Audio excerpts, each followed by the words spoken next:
why my GTI application is taking so long. I've heard quite a lot of candidates ask us about what's my client's processing time. And then when I told them majority of our candidates actually got their permanent visa for the whole process of preparation at the time they engage with us until the visa is granted, it's within 6 months.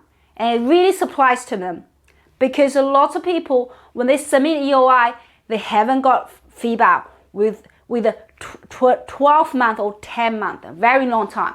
And they ask, what is current processing time?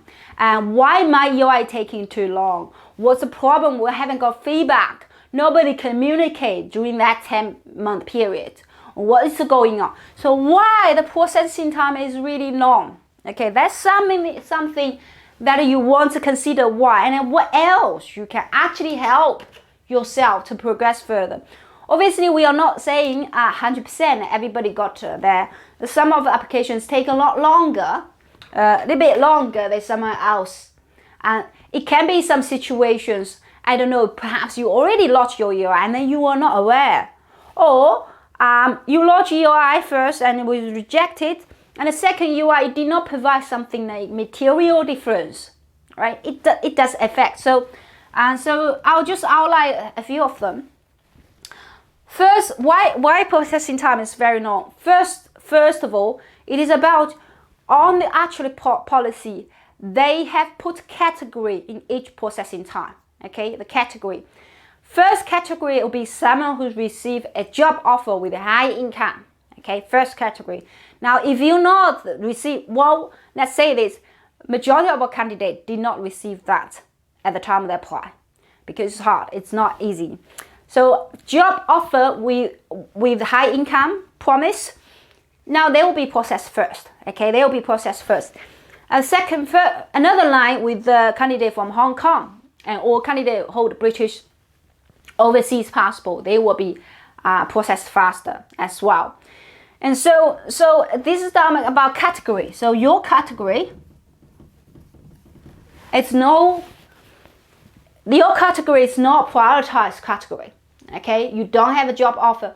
Now, obviously, again, majority of them didn't have a job offer.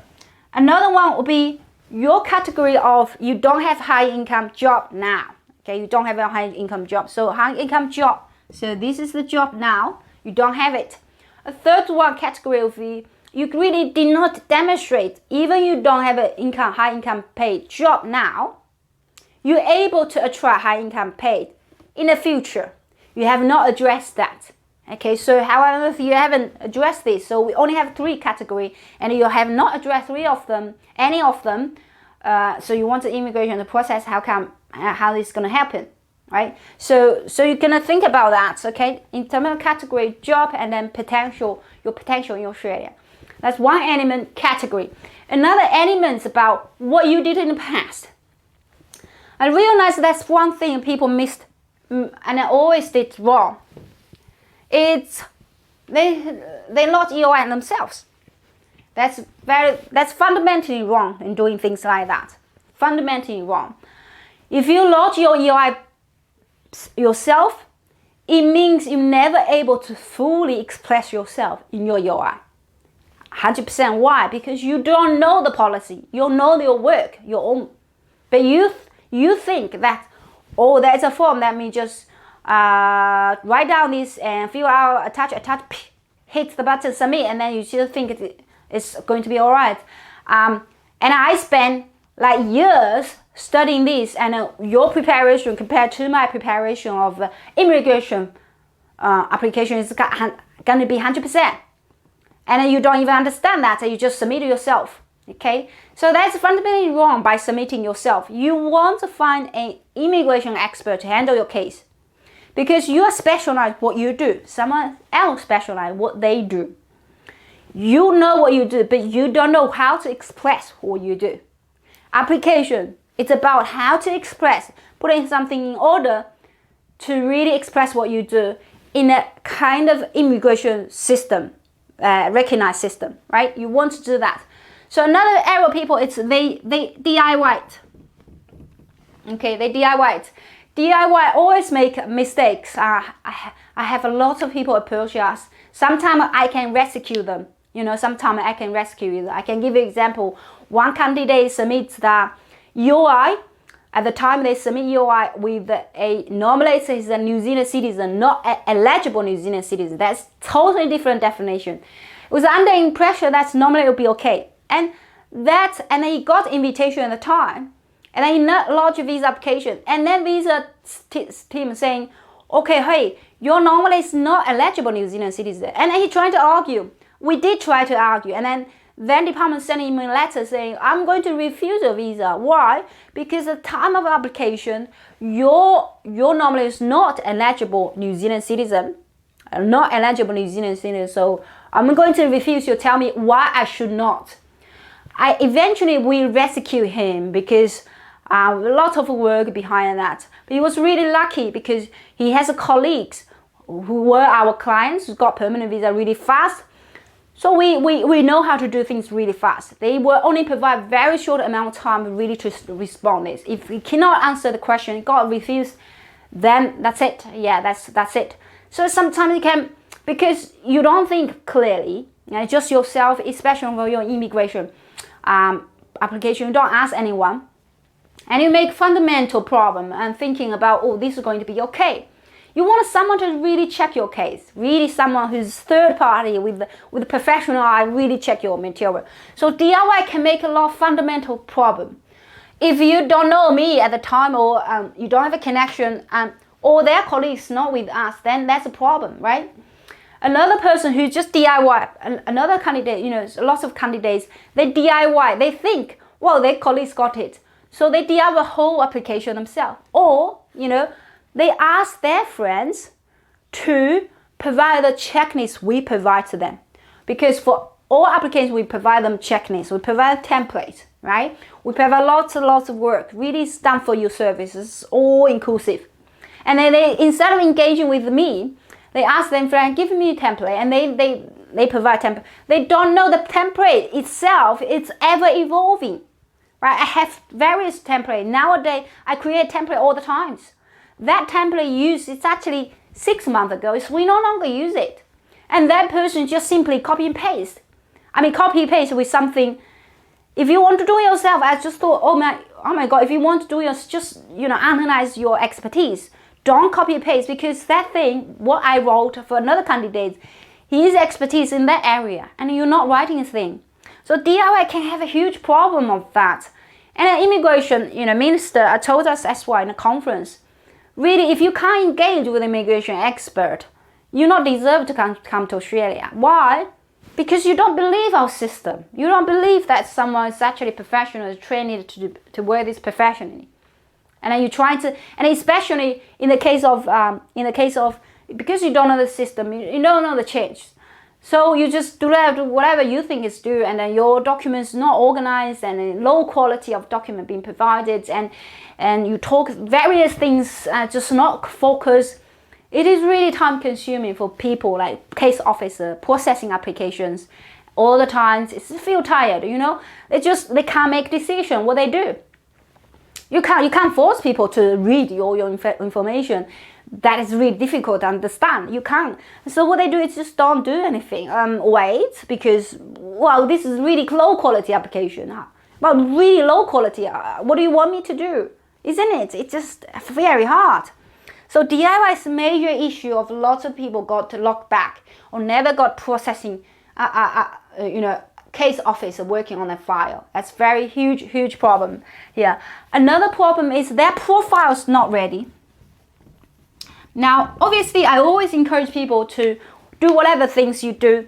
The best time to lodge was yesterday, and the second best time is now. Okay, sometimes and it's really about your profile. But if you can improve your profile in a relatively short amount of time, obviously the best way to do it is now. Why? Because the policy will become harder later on. 100%, yes, 100%. So you want to take a chance. But because of that, perhaps at the time of you submit, or it's a little bit too late, you have colleagues who work in the same position. They got invited 6 months ago. Now you submit, it's simply too late. So your profile itself, you want higher level of profile to lodge. So when you log, if this is a situation, well, profiles are not ready, you can actually work along the way, right? You can wait to improve your profile. Yeah, that's a lot of ways to improve your profile, including industry, including promotion, including anything that's now you tackle that. But that's something you can work, right? Something like, because you change your circumstance. Now immigration towards this change of circumstance, really welcome. We have a lot of candidates change of circumstances, and then they approach us and we got them invited. So there's no problem to resubmit if you change your environment.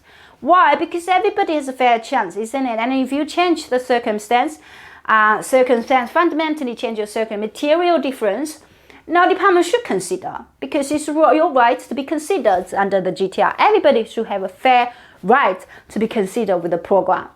However, if your profile itself is actually the same, there's no fundamental change between the time that you got rejected at the time, or got rejected or something like that, then you won't.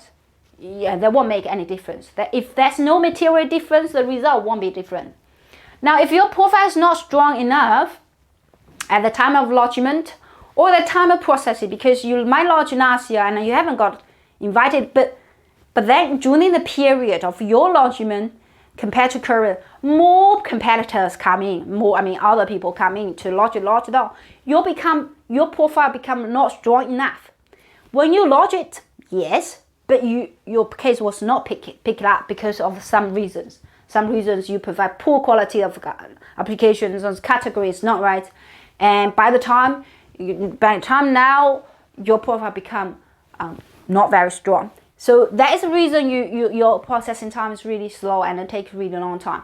Now, if you're under this circumstance, profile is not strong enough, you want to provide further information to the department, assist them to make decision, because you cannot simply wait. Assist to tell, okay, what else I actually can do it, what else I can do to improve my profile, what else I can provide to assist them to make decision.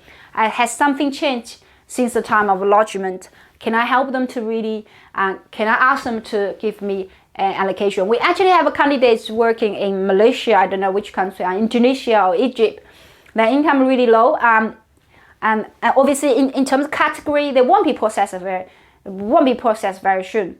So we actually, work along to really improve the profile during that three-month period. Really, so in the third month, they got an invitation.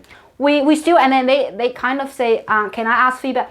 No, you don't have feedback. If you don't have, for us, we prepare very good applications. We cannot update the department, ask update for department's decision if your profile is not improved, right? It means that you're gonna give me the email materials. You won't give me the material. Don't tell me. Can you ask the department? Can I ask department? They already make their decision. That's slow. The third category, no, very slow. So my question is, can you give me information? Because they won't make decisions on the same thing. There's material, no difference. Can you give me more material? Do you have a job offer? Or if you don't have a job offer, have you lined up job interviews? Okay, is there anything happen in your career since of lodgement? No? Well, that is incredible. That means you don't have a progression. So we want to give something to assist them to make sure that profile look better. Now I just outlined 3 reasons why processing time is really taking so long. First of all, it's about policy category. You are not in the priority category. System is something you really can't change unless you actually can change by getting job offer, for instance. Another real problem with people DIY a lot. They DIY a lot and they make fundamental problems and commit a lot of errors with submit application. Sometimes I can rescue them. Sometimes I will say I appear this is still the chance, although we sleep. But I wanted to try because similar candidates got permanent visa already. So, but you make errors.